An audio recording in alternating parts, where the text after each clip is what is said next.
y'all niggas hating on Big Joe Budden. What Joe Budden did to y'all?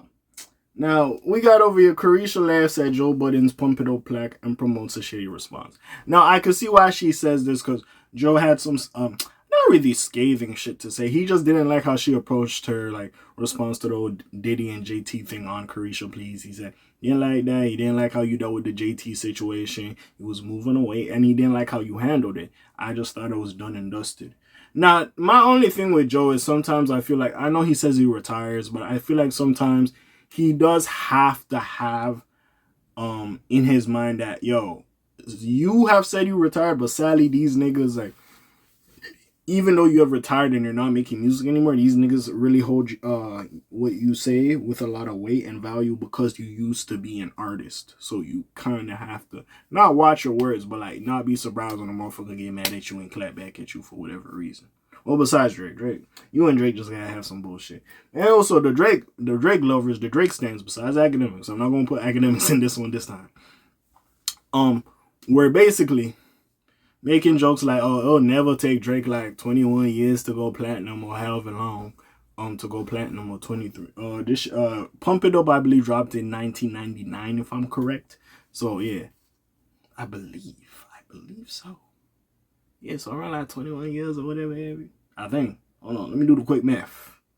Give me 1 second over here.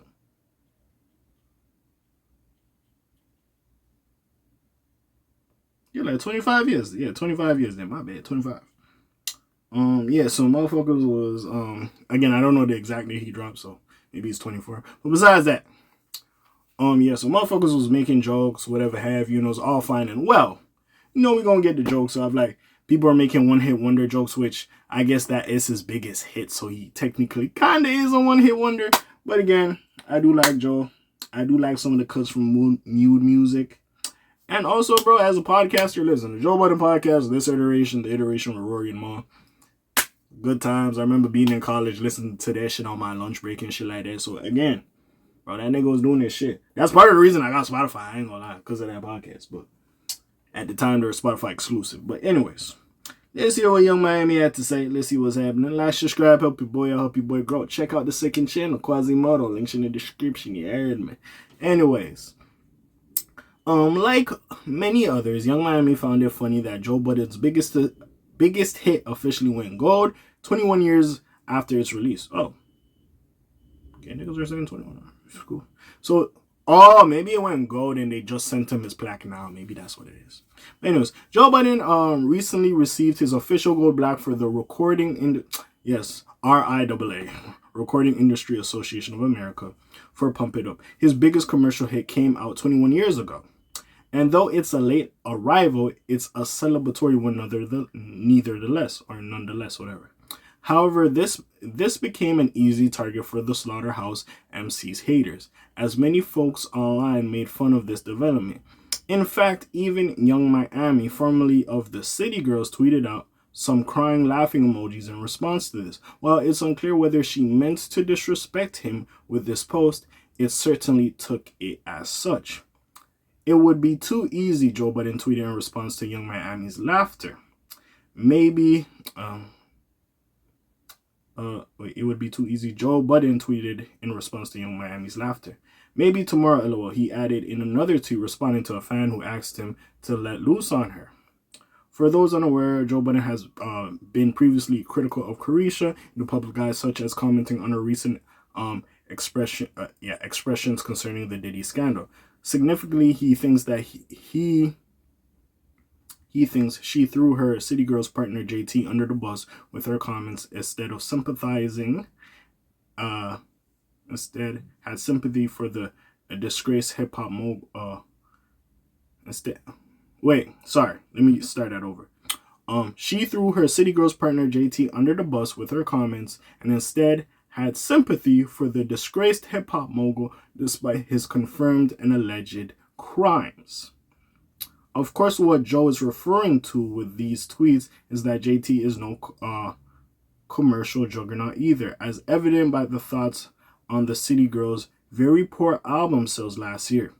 I need to have that number confirmed, he said on his podcast about their alleged 6K first week debut for Raw. which was actually 10K. Budden questioned this discrepancy and wasn't critical of the duo at all, but rather of their label, the system that quantify these numbers and their behind the scenes struggles. This is a quote from Joe Budden. It still sounds unbelievable to me.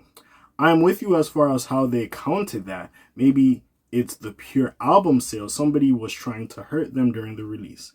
Meanwhile, speaking of a record label and music business nonsense, Joe Budden also recently spoke on Drake's licensing deal. Okay, yeah, we're going to have a separate video about that. I'm probably going to post it before this or after this. We'll see what happens. But we're going to have a separate video about that while I break it down.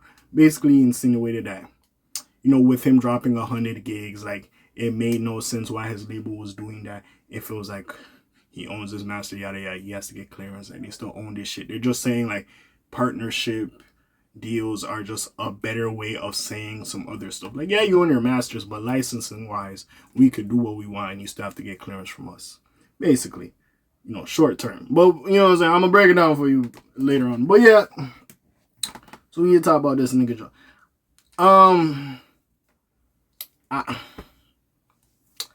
It's kind of like, again, I personally remember Joe talking about the, her breaking out the Diddy and the City Girls breakup situation on Carisha Please, and I personally didn't think Joe went hard on her. Maybe she did, but yeah, honestly, it is what it is. She just laughed. It's not too serious. It is what it is at the end of the day. And honestly, Joe can son both of you. Like, I think actually she might have a gold or a platinum with Act Up. That song with Cardi B, that shit was a big song. But like, Joe could son her in other ways. Let's keep it a buck. Joe can actually son her in other ways. But yeah. But besides all that, bro, that's really... There's nothing really I gotta say about this. Look, everybody's gonna make fun of Joe. Like, 21 years to get a gold. But motherfuckers gonna make fun of him. But the fact he got a gold, bro, you gotta give it to the nigga, bro. A lot of motherfucking musicians, we're looking at these people. A lot of musicians don't make it to that level, at least. And then the fact that nigga, didn't do well, I guess, if you really want to look at it, in music to the point he transitioned into podcasting and he's done better. You gotta give him some of his kudos at the end of the day. You can't really disrespect Buddy. Like that, he did his thing. You gotta give it to him. Now, with that being said, maybe he claps back at Carisha. We'll see exactly what happens. But as of right now, again, can't really be mad at it. Brody did his thing at the end of the day. And, hey, Carisha, we gonna see. Is you gonna get a solo Plaque? Because, hey, JT doing her thing. You can say what you want about JT's first week numbers, but she doing her thing. And that OK song, especially the remix she had with fucking Jeezy, it went hard. I ain't gonna lie. So, hey, we'll see what happens with this little situation. Motherfuckers gonna have their jokes. The Drake community is gonna troll Joe Budden always. It is what it is. But yeah. What do y'all feel? Comments down below. Links in the description. Besides that, it's your friendly neighborhood K.A. signing off for today. I'm gone. Shalom, Zoom, peace out, Elge gang. Aye.